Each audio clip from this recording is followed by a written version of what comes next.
Good morning, everyone. So this video is scheduled to drop on the 13th, if I did my calculations correct. And so, 13 being bad, let's talk about a bad topic. Well, kind of, sort of. A couple of days ago, I released a video on what was the next big thing in computers. And hardware-wise, there is nothing on the horizon that is really, really big. At least on the commercial side or consumer side, our computers for individuals are not going to vastly improve anytime soon. There's no big breakthroughs. However, when you get into the business and corporation and you get into governments and you get into, larger organizations that have the monies to do this, their technology is far superior to what we've got. And for what they use it for, that's fine. I mean, if you've ever seen a photo of a data center for Google, it's just rooms and rooms and rooms. It's a warehouse full of computers. But they do a specific thing. So the scary thing for this one, let's talk about artificial intelligence. Now, artificial intelligence has actually been around for a while. You just might not have known it. If you're using a Windows 10 computer, you have an artificial intelligence on your computer. They just don't call it an artificial intelligence. They call it a digital assistant because, if someone said, hey, there's an AI on your computer, you would probably freak out. But if you've got Cortana and she's active, we pop her open here. I do not have her signed in because you can do that. It's a Microsoft only service now.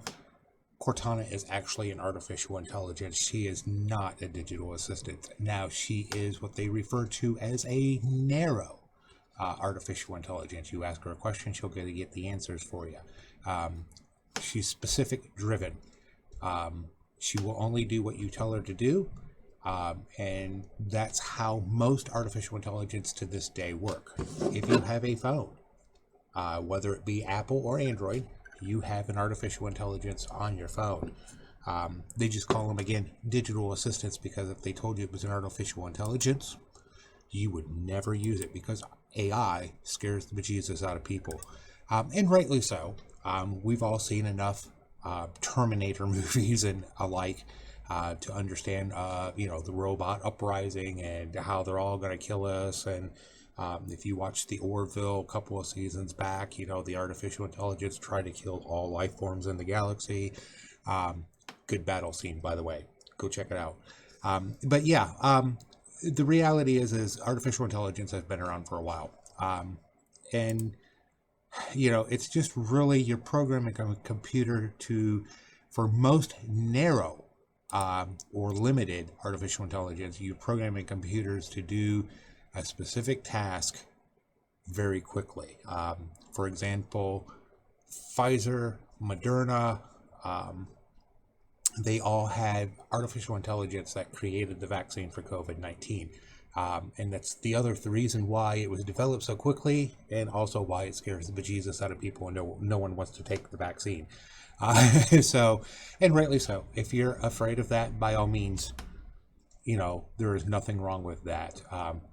But yeah, artificial intelligence is basically programming a computer to do a very specific task based on all of the information in a database. And with, like I said, narrow artificial intelligence, they can do simulations and science stuff and medical applications, obviously.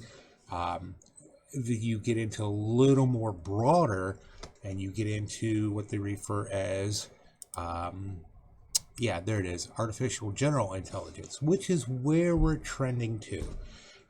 Your artificial general intelligence is one that's on par with human capabilities. Now, if you're not sure what that is, let me explain it to you. That is a smart car or a self-driving car. It's one that takes into account all of the information around it and makes a decision based on that. If you've ever seen videos on self-driving cars, that is absolutely frightening, that we have a computer that can drive a car. Hence the reason why I don't get on the turnpike very much in Ohio anymore, because those trucks that are on there that are double and triple could be self-driven. They're limited, um, and they can follow the road quite well. And if a deer runs out in front of them, they can slam on the brakes, and they can make that decision in a split second. Either hit the deer or smash the car on the other lane. So, but even then, the government doesn't trust them. You still have to have a driver in the truck. But yeah, this artificial narrow intelligence, this is where we are in most applications. This is going to be, like I said, your science applications. This is going to be your medical applications. This is going to be research and development. They are programmed to do very specific things, and they do them very fast and very efficiently. What would normally take, I saw a study on here for the COVID-19 vaccine, that would normally take us 3 to 5 years to develop. The artificial intelligence did it in 9 months. And of course, every step of the way, scientists and doctors and that were looking at it going, yeah, okay. So the whole thing of artificial intelligence, especially when it's purpose driven, is just, we've already got it. We've had it for almost a decade or more. We should not be afraid of these because they are purpose driven.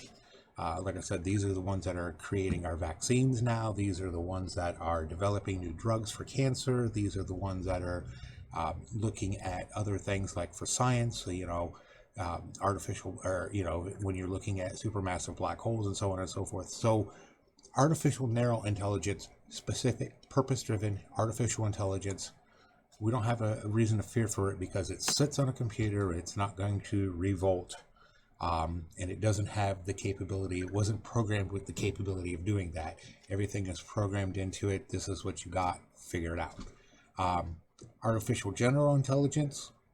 This is where we start trending into a little bit of, now we have to start worrying a little bit because now you're letting computers make life and death situations. In this case, with artificial general intelligence, like I said, this is your self-driving cars. These are the ones that I think some of the new planes that are coming out to the market, like the 747s and stuff like that, have an artificial intelligence autopilot. And so, I mean, we've always had autopilot, but a pilot was always sitting in the chair, kind of like, reading a book, but if an alarm went off, they could react.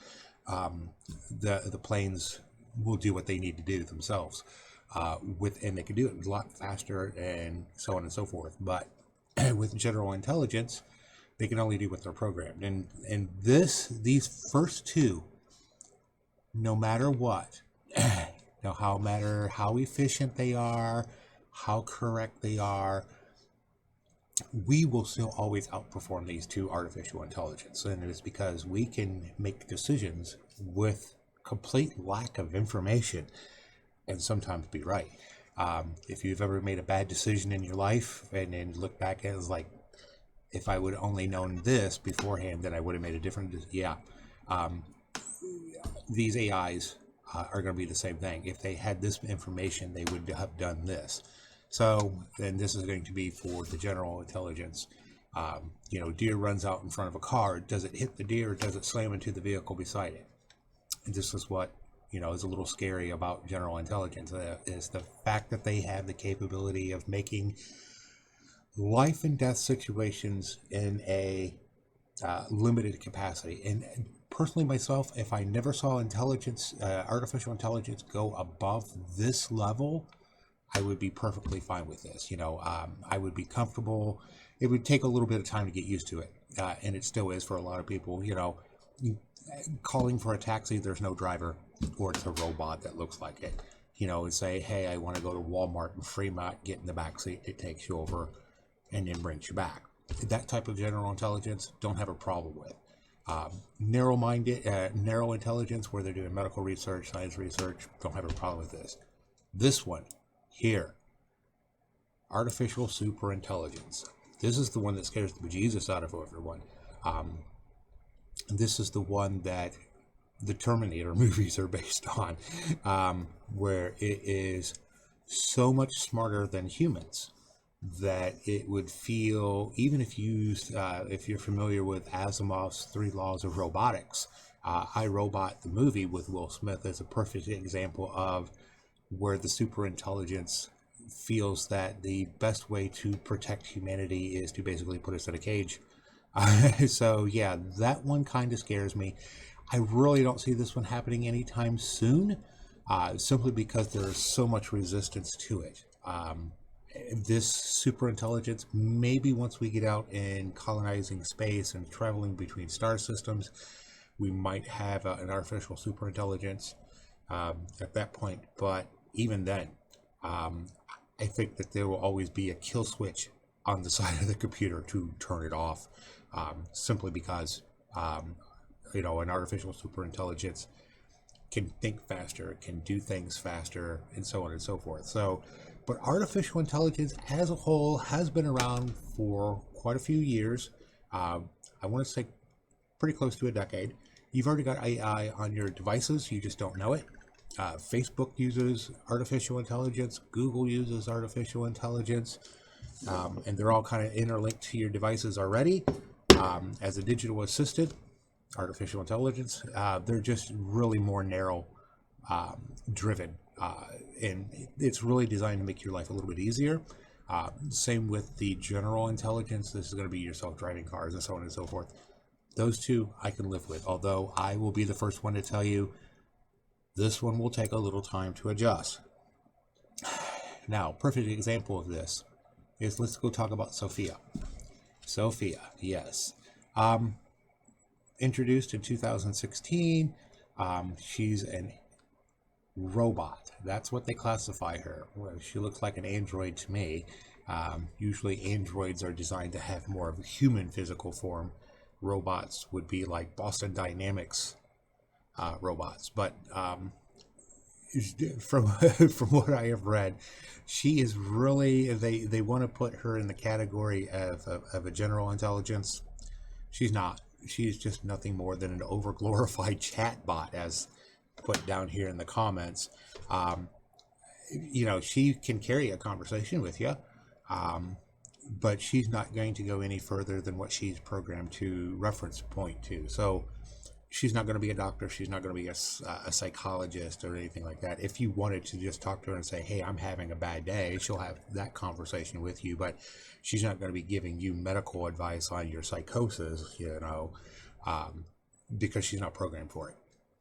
And I just read a report last week that, after all the testing was done, that now they're going to, I don't want to say start mass producing her, but they were talking about maybe producing another 10, 15, 20 of the Sophia robots, and, kind of letting them interconnect to see how they develop, because they do have a little bit of machine learning, but there's going to be a kill switch.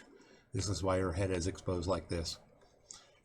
So we'll see how this works in the future. But yeah, I mean, AI, that is the next big thing. It's just going to continue to develop over the decades to come, and it will improve our lives.